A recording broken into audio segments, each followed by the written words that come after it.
Hello বন্ধুরা, আবার অসীমার রান্নাঘরে নতুন একটা রেসিপি নিয়ে চলে এসেছি।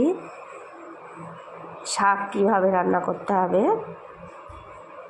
শাকটা আমি ধুয়ে নিয়েছি, বড়ি নিয়েছি, হলুদ, 5 ফোড়ন, শুকনো লঙ্কা, শুকনো আলু, কুমড়ো আর বেগুন। তেল দিলাম, এরপর বড়িটা ভেজে নেব, একটু লাল লাল করে ভেজে নেব। বাড়িতে অনেকেই লাল শাক ভাজা করে ছেড়ে দেয়, আপনারা এইভাবে রান্না করে খেয়ে দেখবেন, খুবই ভালো লাগবে। এবারে বড়িটা আমি তুলে নিলাম,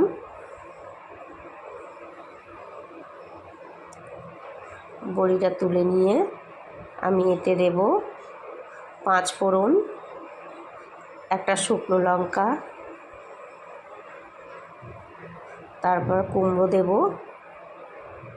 কুমড়ো আর আলুটা ভালো করে ভেজে নেব। বেগুনটাও দিয়ে দিলাম, দেওয়ার পর ওটা একটু ভালো করে ভেজে নিতে হবে। ভেজে নেওয়ার পর শাকটা আমি দিয়ে দেব, ধোয়া বাছা একদম পরিষ্কার করা শাকটা দিয়ে দেব। ওতে দিয়ে নেড়ে দেব।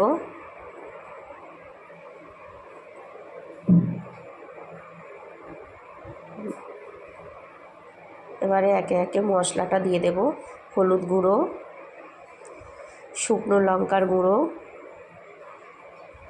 নুন পরিমাণ মতো, চিনি 1 চামচ, 2 কাঁচা লঙ্কা দিয়ে এটা আমি এখন নাড়তে থাকবো।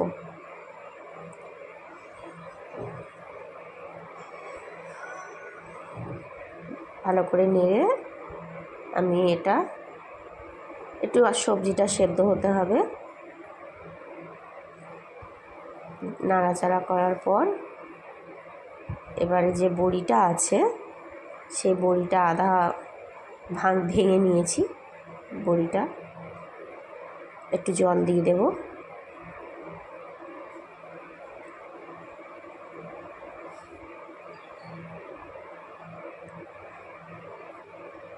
একটু চাপা দিয়ে দিতে হবে, নাহলে সবজিটা সেদ্ধ হবে না। 10 মিনিট হয়ে গেছে, আমি এবার ঢাকনাটা খুলে দিয়েছি। এরপরে আমি বড়িটা দিয়ে দেব। বড়িটা দেওয়ার পর আর একটু সেদ্ধ করতে লাগবে, যাতে ওটা খুব ভালো করে সেদ্ধটা হয়ে যায়।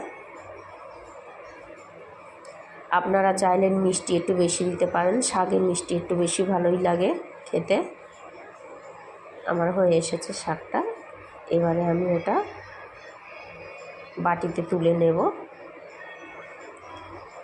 এরমভাবে একবার শাকটা বাড়িতে বানিয়ে দেখবেন, খুবই সুন্দর ভালো লাগে খেতে।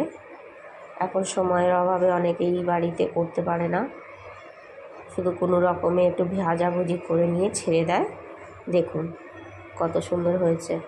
ভালো লাগলে সাবস্ক্রাইব করে দেবেন আর আমার চ্যানেলটাকে ফলো করবেন।